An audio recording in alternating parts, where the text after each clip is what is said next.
पहला सूत्र मेरा आप लोगों के लिए ये है कि जब आप किसी को पसंद करें और वो आपको पसंद ना करे तो टेंशन नहीं लेनी है, तेजाब तो नहीं उठाना है। ठीक, कई लोग इस मूड में रहते हैं, मुझे पसंद नहीं करेगी, मैं राजा हूं, मैं नवाब हूं, मुझे पसंद नहीं करेगी। अरे तू क्या है भाई, नहीं पसंद हो तो नहीं पसंद हो, ये क्या बात हुई? सबसे पहले अपने अंदर से लोकतांत्रिक बनिए, डेमोक्रेटिक बनिए। जैसे आपको हक है किसी व्यक्ति को पसंद करने का, उसको भी हक है किसी को पसंद या नापसंद करने का। यदि कोई ऐसा व्यक्ति जिसको आप पसंद नहीं करते वो आपको प्रपोज करे तो आप उसको मना ही तो करेंगे। बस मना इज्जत से कीजिए, किसी को बेआबरू करके मत भेजिए। ये नहीं कि अच्छा तुम शीशा देखा है कभी, रुको रुको आईना मेरी जेब में लो, ऐसे नहीं करना है। बड़े बेआबरू होकर तेरे कूचे से हम निकले, वो वाला भाव जो गालिब को आया था वो भाव नहीं आना चाहिए। अगर कोई आपको कभी प्रपोज करे, आप लोगों की उम्र है, ये सब चलता ही होगा आप लोगों के बीच में, मैं आपके टीचर से सामने बोल रहा हूँ लेकिन मैं ऐसा ही हूँ, मैं जानता हूँ कि आपकी उम्र में से होता होगा, सब जानते हैं तो होता ही होगा। कभी किसी से ये उम्मीद मत करना कि वो आपको पसंद करे ही करे। यदि कोई रिजेक्ट करे, बस हाँ रिजेक्ट थोड़ा प्यार से होना चाहिए, बदतमीजी से नहीं होना चाहिए। उसके अधिकारों का उतना ही सम्मान कर रहे हैं जितना आप अपने अधिकार का सम्मान करते हैं कि ठीक है भाई आपको मैं पसंद नहीं, कोई बात नहीं, तू नहीं कोई और सही, कोई और नहीं कोई और सही, बहुत लंबी है जमी मिलेंगे लाख हंसी, इस जमाने में सनम तू अकेली तो नहीं। कितने लोग हैं दुनिया में, ऐसा क्या है? और मैंने बहुत प्यारे प्यारे बच्चों को देखा रोते बिलखते हुए कि मैंने उसको प्रपोज किया, उसने मुझे मना कर दिया। अंकल, छोटे छोटे बच्चे आजकल मुझे लव गुरु मानते हैं अपने आसपास, वो मेरे पास आके ऐसी ऐसी बातें बताते हैं बड़ी क्यूट तोतली आवाज़ में, मैंने उसको प्रपोज किया, उसने मुझे ऐसे ऐसे वाली आवाज़ में एकदम रोते बिलखते हुए। तो मैं बोलता हूँ बधाई हो बहुत बहुत तुम्हें, कॉन्ग्रेचुलेशन। मैंने अपनी ज़िंदगी में ऐसे 50 मामले देखे और 50 में से कम 49 मामले में जब कहीं दिल नहीं लगा, बाद में उससे बेहतर ही व्यक्ति मिला। अगर कभी ऐसा हो ना, मन ही मन में बधाई देना अपने आप को कि बच गया। हाँ बोल देता तो फंस जाती, हाँ बोल देते तो मर जाता। और मन में भाव वही रखना है, तू नहीं कोई और सही बात कर, स्ट्रेस नहीं लेना है। मैं जानता हूं कि आपकी उम्र में आसान नहीं होता, आपको रात रात भर सपने आएंगे, बेचैनी होगी, करवटें बदलते रहे सारी रात हम, आपकी कसम आपकी कसम, ये सब ड्रामा होता है, ये फिल्मी गीत है। मुझे गीत कविता इतना ही याद है कि मुझे हर बात में वही दिमाग में आता है, मैं क्या करूं। ये होता है आपकी उम्र में, पर वो भी एक फेज़ है। अगर ये फेज़ नहीं जिया तो भी क्या जीवन जिया। कभी कभी बेचैनी भी तो होनी चाहिए, वरना ज़िंदगी में मज़ा क्या है। अगर हर चीज़ लिनियर है, हर चीज़ फॉर्मलाइज है, फिर मज़ा क्या है ज़िंदगी में। ये उठापटक, ये बेचैनी, ये घबराहट, ये तनाव संतरास भी तो होना चाहिए कभी कभी ज़िंदगी में। इससे बुरी स्थिति तब होती है जब आप किसी रिलेशनशिप में हैं और वहाँ ब्रेकअप हो जाए, ये भी होता है। देखिए मैं आपको बड़ी खरी खोटी सुनाने के मूड में हूँ। जिस तरह का प्रेम आप लोगों की पीढ़ी में होता है, मैं ये नहीं कह रहा कि आपकी पीढ़ी ख़राब है, हर पीढ़ी ऐसी होती है, बस ये कि आपकी पीढ़ी को सुविधाएं ज़्यादा मिल गई हैं। हमारी पीढ़ी में ना चिट्ठी लिख के भेजनी पड़ती थी, बड़ा रिस्क होता था। चिट्ठी लिखो कागज़ पे, फिर एक डाकिया ढूंढो भरोसे का, तो भरोसे वाला कुरियर बॉय या कुरियर गर्ल जाके चिट्ठी वहीं दे के आए जहाँ हमने कहा है। ये भी डाउट कहीं किसी और को दे के आ जाए।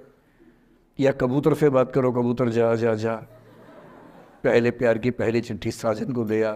कबूतर का क्या भरोसा किसको दे के आ जाए। लेकिन कितना तनाव था उस ज़माने में। आपके ज़माने में क्या है, सीधे व्हाट्सएप निकाला, खटाक से भेज दिया मैसेज, और नंबर किसी से मांग लिया 1 सेकंड में। नंबर भी नहीं देना है तो किसी, कौन कौन सी ऐप होती है, मैंने सुना कुछ और ऐप्स होती है, मेरा नंबर वाली भी होती है, इंस्टा होता है, एक और भी तो कोई होती है वो जिसमें कार्टून जैसा मुंह बन जाता है, स्नैपचैट। हाँ, स्नैपचैट पे चले गए, मैंने सुना है कि उसमें नंबर भी नहीं देना पड़ता है, ऐसा कुछ चक्कर है, वहाँ ढूंढ लिया। किसी को कुछ कन्वे करना इतना आसान दुनिया में कभी नहीं हुआ था जितना आज आसान है। इन सब के ऊपर टिंडर है, बम्बल है, पता नहीं क्या क्या है, राइट लेफ्ट करते जाना है, उसी में कहानी शुरू। और ये कहानियाँ जितने हल्के तरीके से शुरू होती हैं, मैं दावे से कह रहा हूँ कि 100 में से 99 अट्रैक्शंस 1 से 2 महीने में ख़त्म हो जाते हैं।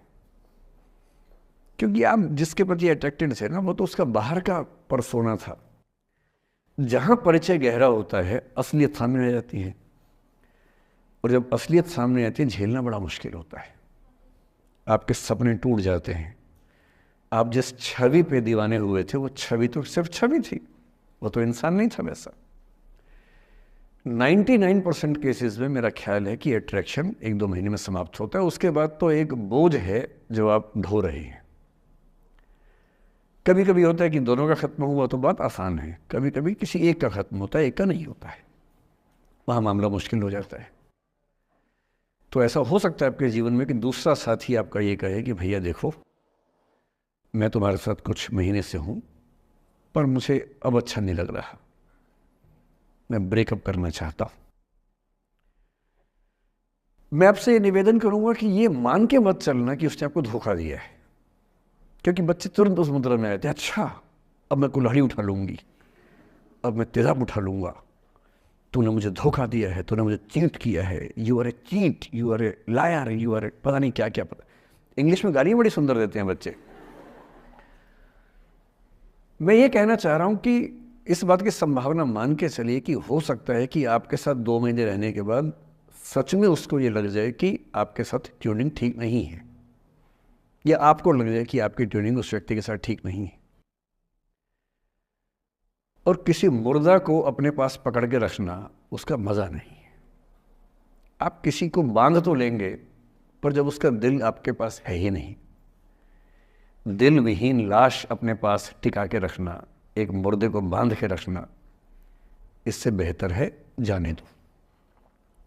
बांधना नहीं, बांधते वो हैं जिनमें असुरक्षा बहुत ज़्यादा होती है।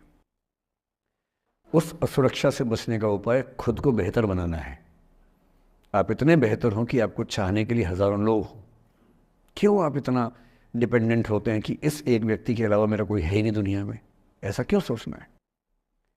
और ऐसे ही मामले में ये करना है वो अफसाना जिसे अंजाम तक लाना ना हो मुमकिन, उसे एक खूबसूरत मोड़ देकर छोड़ना अच्छा। और ये खूबसूरत मोड़ कैसे होगा? अगर कोई जाना चाह रहा है तो आपके पास 3 ऑप्शंस हैं। एक, ना उसको अच्छे से बात करे ना ख़राब से बात करे, न्यूट्रल होके जाने दे। एक, उसको धमकी दे, बर्बाद कर दूंगा, छोड़ूंगा नहीं, तो निकल के देख घर से, तेरे एड्रेस पता करवा लूँगा, मेरे साथ 50 दोस्त हैं, मेरे सारे आवारा हैं, सारे बेरोज़गार हैं, सारे कुंठित लोग हैं, सारे गुंडे मवाली हैं, उनका धंधा यही है, तेरे पीछे छोड़ दूंगा सबको। एक ही तरीका है। और तीसरा ये कि ठीक है यार, ऑल द बेस्ट, जा सिमरन जा, जी ले अपनी ज़िंदगी। अरे ठीक है, हो सकता है मैं तुझे ठीक नहीं लगा, कोई बात नहीं, लेकिन किसी से मिलो तो बढ़िया से मिलना, तेरी ज़िंदगी अच्छी हो। मैं भी ढूंढ ही लूँगा किसी न किसी को, थोड़ी हेल्प कर दियो, कहीं इंट्रो करवा दियो मेरी भी, लेकिन ठीक है तू भी जा। ये होता है खूबसूरत मोड़ देकर छोड़ना अच्छा। चिपकू नहीं बनना है किसी के पीछे, ना बोरा जाना है कि तुम जाओ, मैं तो दीवाना, स्थायी दीवाना हूँ तुम्हारा। कोई जब तुम्हारा हृदय तोड़ दे, तड़पता हुआ जब तुम्हें छोड़ दे, तब तुम मेरे पास आना प्रिय, मेरा दर खुला है, खुला ही रहेगा तुम्हारे लिए। वाह! पहले के ज़माने में बेरोज़गारी का ये लक्षण था। हम जब छोटे थे ये गाने सुनते थे, हम ये सुन के बड़े हुए कि ऐसा ही करना पड़ता है शायद प्रेम में। तो हमारे स्कूल में लोगों ने इसका पैरोडी बनाई। जब कोई तुम्हारा सर फोड़ दे, तड़पता हुआ जब तुम्हें छोड़ दे, तब तुम मेरे पास आना प्रिय, ये क्लिनिक खुला है, खुला ही रहेगा तुम्हारे लिए, तो बस आ जाना। जब कोई तुमको सड़क पे छोड़ दे, गाड़ी अपनी वहाँ से मोड़ ले, तब तुम मेरे पास आना प्रिय, ये ठेला खड़ा है, खड़ा ही रहेगा तुम्हारे लिए। क्यों भाई, क्यों खड़े रहोगे? बेरोजगार हो क्या? अरे ठीक, जा सिमरन जा, जी ले, और मैं भी जा रहा हूँ जीने के लिए। ये दीवाना नहीं बनना है कि तुम मतलब मुझे ना चाहो तो कोई बात नहीं, किसी और को चाहोगी तो मुश्किल होगी। अजीब हाल है यार। तुम ठेकेदार हो कि तेरा ठेका मेरे पास है, नहीं तो किसी के पास नहीं है। अजीब है ना। अरे ठीक है भाई, उसकी ज़िंदगी है, जीने दो उसको। क्यों किसी की ज़िंदगी में इतना हावी होने का प्रयास करना है? जब आप नहीं चाहते कि आपकी ज़िंदगी में कोई हावी हो, आप क्यों किसी की ज़िंदगी में इतने हावी होंगे? और जब बहुत दर्द हो ना, हमेशा दूसरे के पर्सपेक्टिव से भी सोच के देखिए कि उसको ऐसा क्यों करना पड़ा। क्या पता कोई मजबूरी हो, कभी कभी होती है। मैं बुद्ध की मजबूरी सोच के परेशान होता हूँ कई बार, और फिर मैं सोचता हूँ कि काश यशोधरा जैसा व्यक्तित्व सबका होता।